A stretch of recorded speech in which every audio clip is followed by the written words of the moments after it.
அனைவருக்கும் வணக்கம். நான் டாக்டர் பாமா. இன்னைக்கு மண்புழு கட்டிகளை பற்றி பார்க்கலாம். மண்புழு கட்டிகள் அப்படின்னா என்னன்னா, மண்புழுவினுடைய கழிவுகள் தான் மண்புழு கட்டிகள் அப்படின்னு அழைக்கப்படுது. இந்த மண்புழுவானது மண்ணிற்கு மேலே இருக்கக்கூடிய இலைத்தலைகள், உயிர்ம பொருட்கள் மற்றும் மண் இவற்றை உணவாக எடுத்து அவற்றை சிறு சிறு துண்டுகளாக்கி செரிமானம் செய்து அதை கழிவுகளாக வெளியேற்றுகிறது. அப்போ உருவாக்கப்படுறது தான் இந்த மண்புழு கட்டிகள். இந்த மண்புழு கட்டியில் நிறைய நுண்ணூட்டங்களும் நுண்ணுயிரிகளும் வாழ்கின்றன. பொதுவாக நாம் பயன்படுத்தக்கூடிய இந்த வேதியியல் அந்த ரசாயன உரத்தில் NPK அப்படிங்கிற ஊட்டச்சத்து இருக்குது. அதாவது நைட்ரஜன், பாஸ்பரஸ், பொட்டாசியம் போன்ற ஊட்டச்சத்துக்கள் இருக்கின்றன. ஆனால் இந்த மண்புழு கட்டியில் இயல்பாகவே இந்த எல்லா ஊட்டச்சத்துக்களும் இருக்குன்னு சொல்கிறாங்க. அது மாத்திரம் கிடையாது.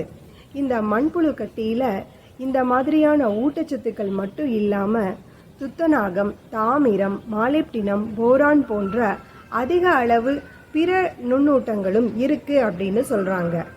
இந்த மாதிரியான நுண்ணூட்டங்களை நாம் நம்மளுடைய வேதியியல் முறையில் தயாரிக்கப்படக்கூடிய அந்த உரத்தில் பார்க்கறது அரிது தான். அது மாத்திரம் கிடையாது. இயற்கையாகவே இருக்கக்கூடிய நுண்ணுயிர்களை நாம் ரசாயன உரங்களில் பார்க்கறது சாத்தியமே கிடையாது. அதனால் மண்புழு கட்டிகள் தான் இயற்கையாகவே மண்ணிற்கு கிடைக்கக்கூடிய ஒரு நல்ல சத்தான உரமாகும். இதை எந்த விதத்திலையும் நாம் வேதியியல் முறையில் தயாரிக்கப்படக்கூடிய அந்த ரசாயன உரங்கள் கூட நாம் கம்பேர் பண்ணவே முடியாது. இப்போது இதை உதாரணத்துக்கு என்னதான் இன்றைக்கி நிறைய சத்துள்ள குழந்தைங்களுக்கு அந்த துணை பொருட்கள் வந்துட்டாலும், அந்த பாலுக்கு பதிலாக மற்ற துணை பொருட்கள் வந்துட்டாலும் எந்த பொருளுமே தாய்ப்பாலுக்கு நிகராகாது. அதே மாதிரி தான் மண்புழு கட்டிகள். அடுத்தது, இந்த மண்புழுவை தவிர வேறு மற்ற பிற உயிரினங்களும் நுண்ணுயிரிகளும் இந்த மண்ணினுடைய நலனை காப்பதற்காக பயன்படுகின்றன அப்படிங்கிறத பற்றி பார்க்கலாம். மற்ற உயிரினங்களில் சாணி வண்டு அப்படிங்கிறது மண்ணை சிறு சிறு உருண்டைகளாக்கி ஒரு இடத்துலேருந்து இன்னொரு இடத்திற்கு கொண்டு போய் சேர்க்கறது மூலமாக இந்த மண்ணில் உயிர்ம பொருட்களை, கழிவுகளை அதிகப்படுத்துது. அது மாத்திரம் கிடையாது.